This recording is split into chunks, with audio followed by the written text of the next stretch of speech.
নাজমুল হাসান পাপনের পদত্যাগ চাই। যারা ক্রিকেট পাড়ার খবর রাখেন, ক্রিকেটের খোঁজ খবর রাখেন বা বিভিন্ন প্ল্যাটফর্মে চোখ রাখেন, সামাজিক যোগাযোগ মাধ্যম হতে পারে সেটা, কিংবা যারা নিয়মিত মাঠে গিয়ে খেলা দেখেন, তাদের বড় একটা অংশেও এই জিনিসটা জানার কথা বা শোনার কথা যে এখনকার সময়ে যারা বাংলাদেশের ক্রিকেটের অনুসারী, যারা বাংলাদেশের ক্রিকেটকে ফলো করেন, তাদেরকে বড় একটা অংশ নাজমুল হাসান পাপনের পদত্যাগ চান। তাদের ধারণা নাজমুল হাসান পাপন যদি বিসিবি থেকে সরে যান, এই সভাপতির পদ থেকে যদি সরে দাঁড়ান, তাহলে বাংলাদেশের ক্রিকেটের উন্নতি হবে। এখন কথা হচ্ছে যে এই যে নাজমুল হাসান পাপনকে নিয়ে এই ক্ষোভটা কেন তৈরি হয়েছে, এটা একটা বড় কারণ যে 2015, 16 এবং 17 এবং 18 এই সময়টাতে বাংলাদেশ যে ধরনের পারফরমেন্স করেছে, আপনি যদি খেয়াল করে দেখেন লাস্ট 3-4 বছরে তার অর্ধেক বা তার কাছাকাছি মানের পারফরমেন্স বাংলাদেশ করতে পারেনি।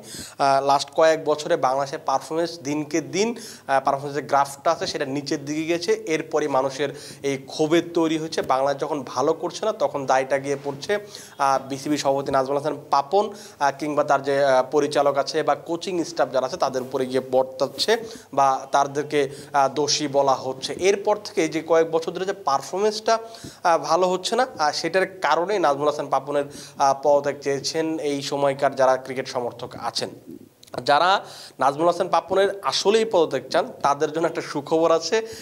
সেটা সুখবরটা এই কারণে যে নাজমুল হাসান পাপন অবশেষে বিসিবি ছাড়ার সিদ্ধান্ত নিয়েছেন, সভাপতি পদ থেকে পদত্যাগ করার সিদ্ধান্ত নিয়েছেন। লাস্টে 3টা নির্বাচন হয়েছে, 3টা নির্বাচনে তিনি পাশ করেছেন এবং তিনি সভাপতি হিসেবে বারবার দায়িত্ব নিয়েছেন।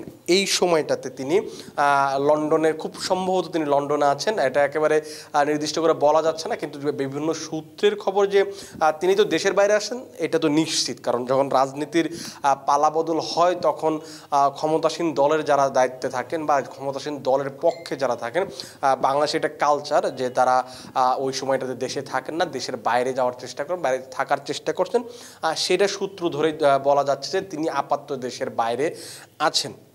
এই মুহূর্তে তিনি যদি 90 দিন বিসিবিতে না আসেন, তার ডিউটি না করেন, সেই ক্ষেত্রে তিনি আর সভাপতি হিসেবে থাকতে পারবেন না। এর সঙ্গে আরও একটা বড় ব্যাপার হচ্ছে যে যেহেতু তার আগের যে ক্ষমতাসীন দল ছিল, সেই দলের সঙ্গে তার সম্পৃক্ততা ছিল, নতুন যে সরকার গঠিত হয়েছে বা যারা দায়িত্ব নিচ্ছে বা নিয়েছে, তারা নিশ্চিতভাবেই চাইবে না সেই ক্ষমতাসীন দলের কেউ বিসিবিতে থাকুক। কিন্তু এটা একটা যেহেতু স্বায়ত্ত শাসিত প্রতিষ্ঠান, আপনি চাইলেই কাউকে সরাতে পারবেন না, চাইলে কাউকে আপনি মানে কি বলে পদত্যাগ করাতে পারবেন না। এখন জিনিসটা হচ্ছে যে দেশে যে সংস্কারের কথা বলা হচ্ছে, পুরো দেশে সংস্কারের কথা বলা হচ্ছে, এই মুহূর্তে দেশের মতো কয়েকদিন ধরে বিসিবিতে সংস্কারের কথা বলা হচ্ছে। কারণ বেশ কয়েকটা আমরা মিছিল দেখেছি, বিক্ষোভ মিছিল দেখেছি, মানববন্ধন দেখেছি।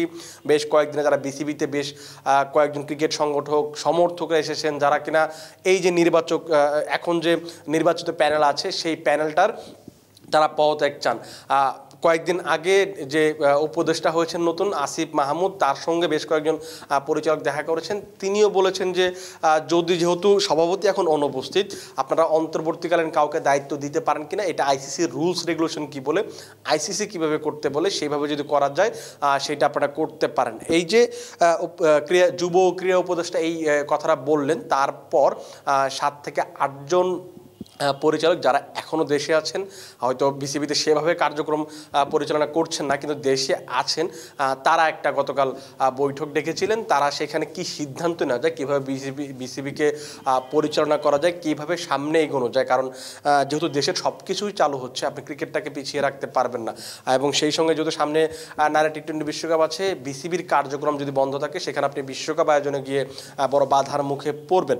সেই কারণে হয়তো একটা বড় কারণ, সেটার কারণে তারা একটা বৈঠক ডেকেছিল। সেখানেরই একজন বিসিবি পরিচালক নাজমুল হাসান পাপনের সাথে যোগাযোগ করার চেষ্টা করেছেন, এমন খবরই প্রকাশ করেছে দৈনিক প্রথম আলো। তাদের খবর অনুযায়ী যখন ওই পরিচালক তার সঙ্গে যোগাযোগ করেন, নাজমুল হাসান পাপন জানান যে হ্যাঁ, বিসিবিতে সংস্কার যদি তারা করতে চায় করতে পারে, কোনো সমস্যা নেই, এবং তিনি রাজি হয়েছেন যে সভাপতির পদ থেকে পদত্যাগ করবেন। এটা হচ্ছে মূল খবর। আর তিনি যদি পদত্যাগ করেন তাহলে কথা হচ্ছে যে বিসিবির সভাপতি কে হবেন। বিসিবি কি এখন নতুন কাউকে আবার নির্বাচন হবে? এখন যেহেতু বিসিবির নির্বাচনের সময় না, আপনি চাইলে এখন নির্বাচন করতে পারবেন না। বিসিবির নির্বাচনের নির্দিষ্ট একটা টাইম থাকে, সেই টাইম ফ্রেম ধরে আপনাকে আইসিসির নিয়ম অনুযায়ী আপনাকে সেটা পালন করতে হবে। আপনি চাইলে আপনার দেশে যেমন 90 দিনের মধ্যে নির্বাচন দিতে হবে, এই করতে হবে, ওই করতে হবে, এটা আপনি আসলে বিসিবিতে করতে পারবেন না, কারণ এটা কোনো সরকারি প্রতিষ্ঠান না। এটা আপনাকে সবার আগে বুঝতে হবে। এখন জিনিসটা হচ্ছে যে যদি নির্বাচন করা সম্ভব না হয় তাহলে সভাপতি কে হবেন?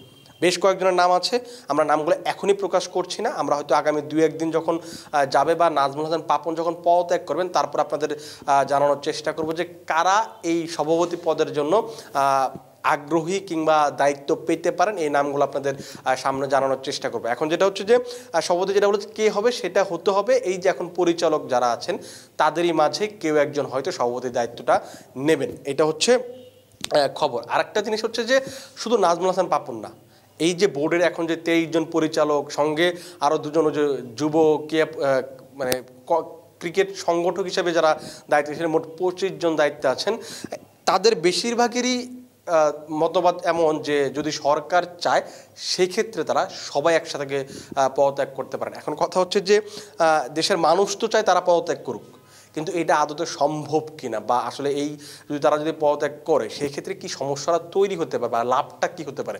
এখন দেখুন, আপনার যদি নির্বাচন হতো, এখন যদি নির্বাচনের সময় থাকতো তাহলে আপনি সবাইকে পদত্যাগ করতে বলতেন, হয়তো তখন আপনি নির্বাচন করে নতুন একটা কমিটি গঠন করতেন বা কি পরিচালনা পর্ষদ আপনি তৈরি করতেন। যেহেতু এখন নির্বাচন না, আপনি চাইলে যে কাউকে নির্বাচিত ছাড়া কাউকে আপনি দায়িত্ব এখনই দিতে পারেন না। এখানে দিতে গেলে অনেক কিছুরই বাধার সম্মুখীন হতে পারে। আর একটা জিনিস যেটা হচ্ছে যে এই 20 জন বা 25 জন যদি পরিচালক যদি তারা পদত্যাগ করে, সেই ক্ষেত্রে আইসিসি এটাকে ভালোভাবে নেবে না, কারণ একটা বোর্ডের সবাই যখন পদত্যাগ করে তখন এটা আপনাকে বুঝতে হবে যে এখানে সরকারি কোনো হস্তক্ষেপ আছে বা বড় ঊর্ধ্বতন কোনো কর্মকর্তার হস্তক্ষেপ আছে। যখন এই ধরনের হস্তক্ষেপের কথা সামনে আসবে তখন আপনাকে আইসিসি থেকে নিষেধাজ্ঞা দেবে, কারণ আইসিসির যে রুলস এবং রেগুলেশন, আপনি বিসিবি কেন ক্রিকেট যে বোর্ড আছে সেই বোর্ডে আপনি কখনোই রাজনৈতিক হস্তক্ষেপ দেখাতে পারবেন না। এটা যদিও মানে কি বলে অগোচরে অনেকেই এই প্রভাবটা দেখান, কিন্তু এটা আইসিসি পর্যন্ত যায় না বা নেওয়া হয় না, সেই কারণে হয়তো। কিন্তু যদি সবাই পদত্যাগ করে সেই ক্ষেত্রে কিন্তু আইসিসি এটা দেখভাল করবে। তখন এই যে শ্রীলঙ্কার মতো ওয়ানডে বিশ্বকাপ কিংবা টি-20 বিশ্বকাপের আগে একবার তারা নিষেধাজ্ঞার মুখে পড়েছিল 2 মাসের, সেরকম একটা নিষেধাজ্ঞায় পড়তে হতে পারে। যদি নিষেধাজ্ঞায় পড়ে সেক্ষেত্রে সমস্যাটা কী হবে? সেই সমস্যাটা হচ্ছে যে আপনার তো আইসিসি সদস্যপদ বাতিল আপাতত, যতক্ষণ না পর্যন্ত আপনি একদম ভ্যালিড কারণ দেখিয়ে নতুন একটা পরিচালনা পর্ষদ গঠন করছেন যেখানে রাজনীতির কোনো প্রভাব থাকবে না, এটা একটা। আরেকটা জিনিস যেটা হচ্ছে যে যেহেতু সামনেই অক্টোবর বাংলাদেশের নারী টি-20 বিশ্বকাপ 3 অক্টোবর থেকে শুরু হওয়ার কথা আছে, এই টি-20 বিশ্বকাপটা বাংলাদেশ আয়োজন করতে পারবে না, কারণ যেহেতু আপনার সদস্যপদ নেই, আপনি চাইলেই সেখানে টি-20 বিশ্বকাপের মতো আয়োজক হতে পারবেন না, এইরকম টুর্নামেন্টের মতো। তো আপনাকে মাথায় রাখতে হবে যে আপনি কি টি-20 বিশ্বকাপ আয়োজন করতে চান নাকি চান না। আপনি যদি আয়োজন করতে চান আপনাকে সবসময় সেন্সিটিভ হতে হবে এই পরিচালনা পর্ষদ গঠনের ক্ষেত্রে। তো আমার কাছে যেটা মনে হয় বা আমাদের কাছে যে তথ্যটা আছে যে সবাই হয়তো পদত্যাগ করবেন না, কিন্তু বেশ কয়েকজন কর্মকর্তা হয়তো পদত্যাগ করবেন, আর বাকি যারা থাকবেন তাদেরকে নিয়ে অন্তর্বর্তীকালীন একটা অ্যাডহক কমিটি গঠন করা হবে, যারা কিনা আগামী নির্বাচন আসার আগ পর্যন্ত দায়িত্ব পালন করবেন। যেমন এই যে ব্যাপারগুলো আছে, বিসিবির যে জিনিসগুলো দেখভাল করা উচিত, আইসিসির সঙ্গে তারা কথা বলে কিভাবে করা যায়, কিভাবে করলে যেটা আইসিসি নিষেধাজ্ঞা এড়াতে পারবে সেটা করার চেষ্টা করছে আপাতত তারা। সেটা যদি হয় সেই ক্ষেত্রে হয়তো আমরা নতুন একটা কমিটি দেখতে পাবো, কিন্তু পুরনো কিছু ফেস হয়তো সেখানে অবশ্যই থাকবে। নতুন ফেস আসার সম্ভাবনা খুবই কম। যেটা বললাম যে যেহেতু নির্বাচন হচ্ছে না, আপনি চাইলে এখানে অনেক বেশি নতুন ফেস নিয়ে আসতে পারবেন না। হয়তো 2-1 জনকে আপনি নিয়োগকৃতভাবে হয়তো জয়েন করানো যেতে পারে, কিন্তু এটা আমি নিশ্চিত না আসলে এরকম সুযোগ বিসিবিতে আদৌ আছে কিনা, মানে পরিচালক হিসেবে। এটা তো আসলে পরিচালক যখন হবেন তখন আপনাকে ওই যে একটা প্রসেস মেনটেন করে আসতে হবে। এই হচ্ছে আপাতত খবর যে নাজমুল হাসান পাপন পদত্যাগ করছেন এবং সব পরিচালক পদত্যাগ করতে রাজি আছেন যদি সরকার চায়। সেক্ষেত্রে আমার যতটুকু ধারণা যে সবাই একসাথে পদত্যাগ করবেন না, তবে বেশ কয়েকজন পদত্যাগ করবেন, তারপরে একটা অন্তর্বর্তীকালীন কমিটি গঠন হবে যারা বিসিবির দায়িত্ব পালন করবেন। নতুন যখন খবর আসবে, যখন নাজমুল হাসান পাপন পদত্যাগ করবে কিংবা নতুন সভাপতি কে হতে পারেন, এই আলোচনাগুলো আমরা আপনাদের সাথে সামনে করব। সেই পর্যন্ত আপনারা ভালো থাকুন, সুস্থ থাকুন এবং ক্রিক ফ্রেঞ্জির সাথেই থাকুন।